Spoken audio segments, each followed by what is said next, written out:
कमरे में सन्नाटा था।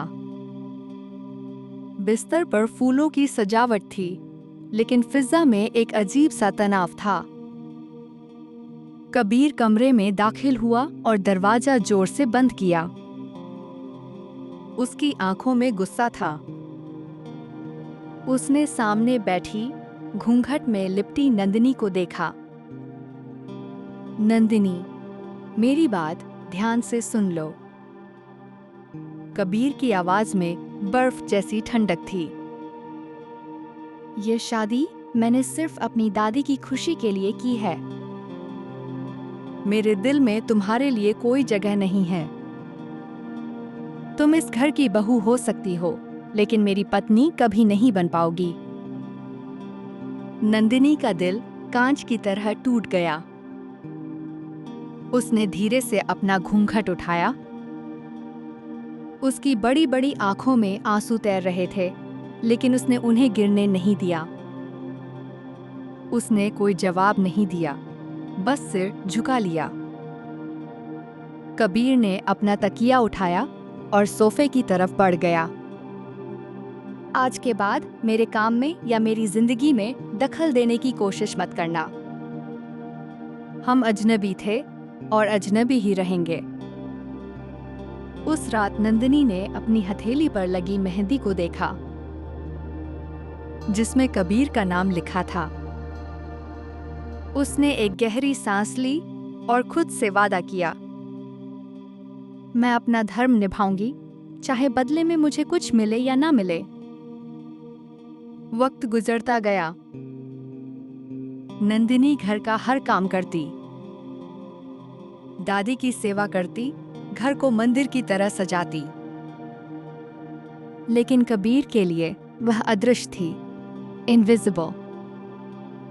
सुबह कबीर के जागने से पहले उसकी चाय टेबल पर होती। उसका नाश्ता तैयार होता। उसके कपड़े इस्त्री किए हुए मिलते। कबीर को आदत हो गई थी कि उसका हर काम बिना बोले हो जाता था। लेकिन उसने कभी मुड़कर यह नहीं देखा कि यह सब कर कौन रहा है। एक दिन कबीर को ऑफिस जाने की जल्दी थी।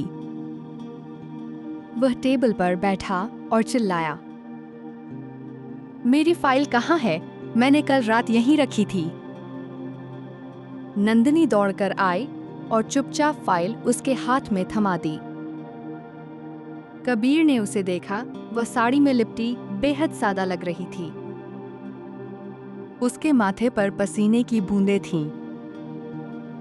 शायद वह रसोई में काम कर रही थी। कबीर ने बिना थैंक यू बोले फाइल ली और चला गया। दादी ये सब देख रही थीं। उन्होंने नंदिनी को पास बुलाया। बेटी, कब तक सहेगी उसका यह रूखापन? उसे बता क्यों नहीं देती कि तू उससे कितना प्यार करती है? नंदिनी मुस्कुरा दी। दादी, प्यार मांगा नहीं जाता, महसूस किया जाता है। जिस दिन उन्हें मेरी जरूरत महसूस होगी, उस दिन शायद उन्हें मेरा प्यार भी दिख जाएगा। 3 महीने बीत चुके थे। बरसात का मौसम था। कबीर एक बिजनेस ट्रिप के लिए शहर से बाहर गया हुआ था। रात के 2 बज रहे थे, तभी घर का फोन बजा। नंदिनी ने फोन उठाया। उधर से किसी अजनबी की आवाज आई, हेलो, क्या ये कबीर खुराना का घर है? उनका एक्सीडेंट हो गया है। वह सिटी हॉस्पिटल में है। हालत बहुत नाजुक है। नंदिनी के पैरों तले जमीन खिसक गई। वह बदहवास होकर दादी के पास भागी। ड्राइवर छुट्टी पर था। बाहर मूसलाधार बारिश हो रही थी।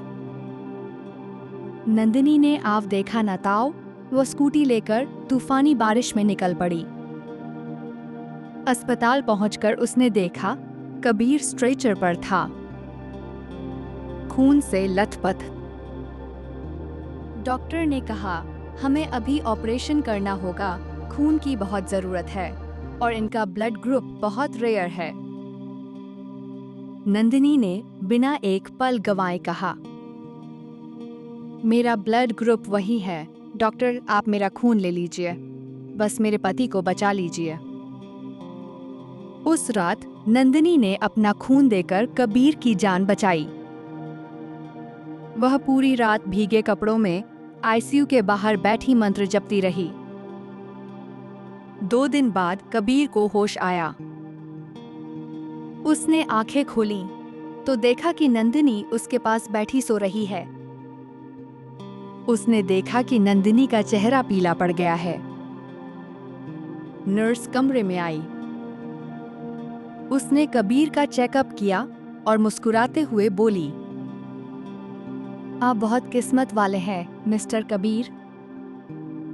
आपकी पत्नी ने आपको यमराज से छीन लिया।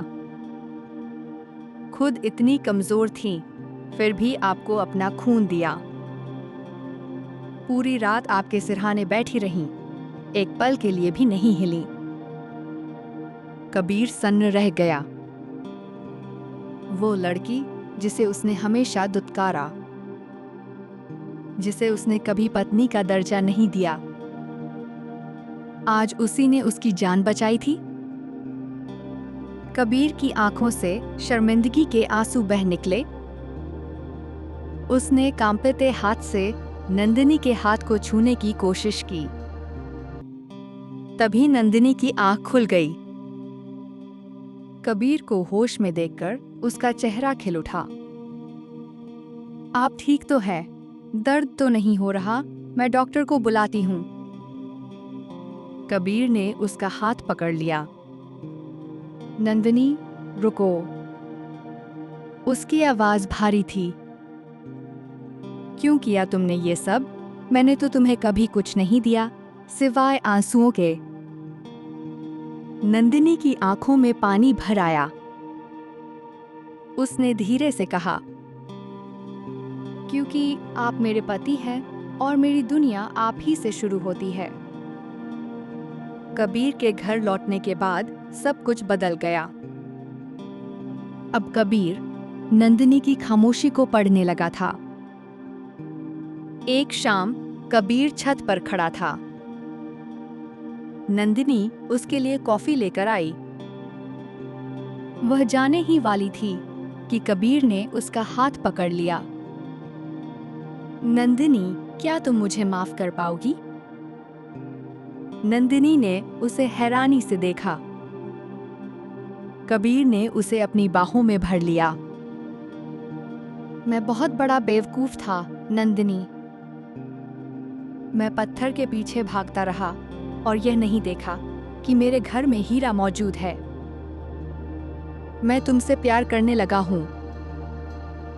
क्या हम एक नई शुरुआत कर सकते हैं? नंदिनी के सब्र का बांध टूट गया।